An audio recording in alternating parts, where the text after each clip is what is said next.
आज की राह में बहुत सारे धमाके हुए जहां पे सीएम फंक और जिमी ऊसो ने मिलकर जे ऊसो को रोस्ट ही कर दिया। सीएम फंक और जे ऊसो वर्ल्ड टाइटल के पीछे हैं ही, लेकिन विजन और एले नाइट भी अलग से प्लानिंग्स बना रहे हैं। साथ साथ सैटरडे नाइट मेन इवेंट के लिए एक मैच हुआ फिक्स। ये सारी बातें करते हैं आज इसी वीडियो में, क्योंकि आज करने वाले हैं मंडे नाइट रॉ का रिव्यू। तो बस वीडियो को एंड तक देखना। शो की शुरुआत होती है मेन इवेंट जे ऊसो से। जे ऊसो की विक्ट्री से क्राउड खुश नहीं था, लेकिन क्राउड ने चैंट तो भर भर के दिए जे ऊसो को। आज जे ऊसो रिंग में आकर बोलते हैं कि बहुत लोगों को लगता है कि मैं रोमन रेंज या जिमी ऊसो की सुनता हूँ, लेकिन ऐसा नहीं है, मैं अपनी सुनता हूँ। फिर वो अपना डायलॉग मारने जा रहे थे, 4 लेटर 1 वर्ड, तभी वहाँ पे आ जाते हैं सीएम फंक। सीएम फंक आकर बोलते हैं कि सॉरी मैंने तेरा स्टाइल कॉपी किया, लेकिन फिर भी 4 लेटर्स 1 वर्ड पंक। अब मुझे लग रहा है कि मैं रियल जे ऊसो से बात कर रहा हूँ, ना कि रोमन रेंज और जिमी ऊसो से। और मुझे पता है वो वक्त मुश्किल होता है कि जब बंदा हारता है और तुम हारोगे, लेकिन आज मैं तुम्हारे लिए बहुत सारे सवाल लेके आया हूँ, लेकिन तुम्हारी बॉडी लैंग्वेज ने मुझे सब जवाब दे दिए कि कैसे लास्ट वीक तूने अपने भाई को ही एलिमिनेट कर दिया मैच जीतने के लिए।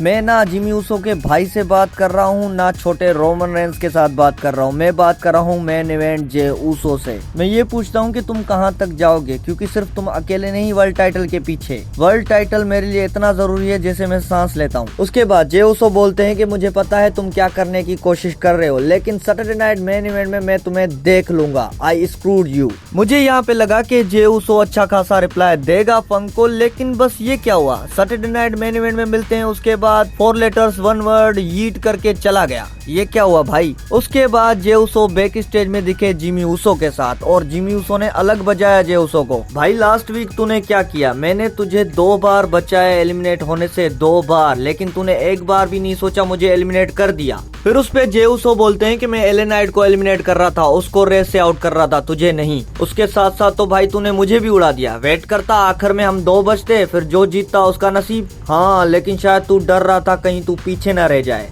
जिमी ऊसो की ये बात सुनकर मुझे भी लगा कि जे ऊसो डर गया था कि कहीं लास्ट में जिमी बच गया तो उससे मुकाबला करना पड़ेगा, इसलिए उसको भी उड़ा दिया रेस से। फिर इनका एक और सेगमेंट होता है जहाँ पे जे जिमी को बोलता है कि भाई ये तू मेरा, मैं तुझसे प्यार करता हूँ, मतलब सारी बात घुमा ली और जिमी ऊसो को राजी कर लिया। नेक्स्ट मैच होता है पेंटा वर्सेस रूसेव के बीच में, वो भी नंबर 1 कंटेंडर मैच, मतलब जो भी जीता वो लड़ेगा सीधा डोमिनिक मिस्टीरियो से। लेकिन डोमिनिक ये मैच बिल्कुल नहीं चाहता था, इसलिए उसने एक डर्टी गेम एक बार फिर से खेली। उसने भेज दिया अमेरिकानोस को रूसेव और पेंटा के पास, ताकि ये मैच डिस्क्वालीफाई हो जाए और कोई उसका अपोनेंट बचे ही ना। ये मैच तो डिस्क्वालीफाई हो जाती है। उसके बाद रूसेव उठ के आते हैं, अमेरिकानोस को धोने लग जाते हैं, तभी पेंटा भी वहां से उठ के आ जाता है और वो भी अमेरिकानोस को मारने लग जाता है। अगर इस चैनल पे आप एक्टिव हैं तो मैंने आपको पहले ही बता दिया था कि ये मैच ट्रिपल थ्रेट होगी, डोमिनिक मिस्टीरियो वर्सेस पेंटा वर्सेस रूसेव के बीच में, और आज ये हो गया। डोमिनिक ने आज अच्छी गेम खेली रूसेव और पेंटा के लिए, लेकिन ये गेम उस पे ही भारी पड़ गई। अब होगा अच्छा मैच इंटरकॉन्टिनेंटल चैंपियनशिप के लिए, ये ट्रिपल थ्रेट मुझे देखनी है भाई। फिर बैक स्टेज में हमें विजन दिखी जहाँ पे ब्रॉन ब्रेकर ये बोल रहा था कि यार बैटल रॉयल में मैं होता मुझे वर्ल्ड हेवीवेट चैंपियनशिप मिल जाती, इतना आसान तो था यार, मैच में घुसो और सबको मार दो। उसके बाद ब्रॉन ब्रेकर पॉल हेमन से पूछते हैं कि क्या करना चाहिए, तुम ही बताओ, मुझे कुछ समझ नहीं आ रहा। उस पे पॉल हेमन यही बोलते हैं कि हाँ सही है, घुस के मार देते, लेकिन 20 बंदों से लड़ना पड़ता, अभी हम एक बंदे से लड़ेंगे, सीएम फंक हो या जे ऊसो, हमें अब टाइटल मिलना आसान है। उसके बाद पॉल हेमन ने ये भी बताया कि ब्रॉन ब्रेकर की आज मैच होने वाली है एले नाइट से।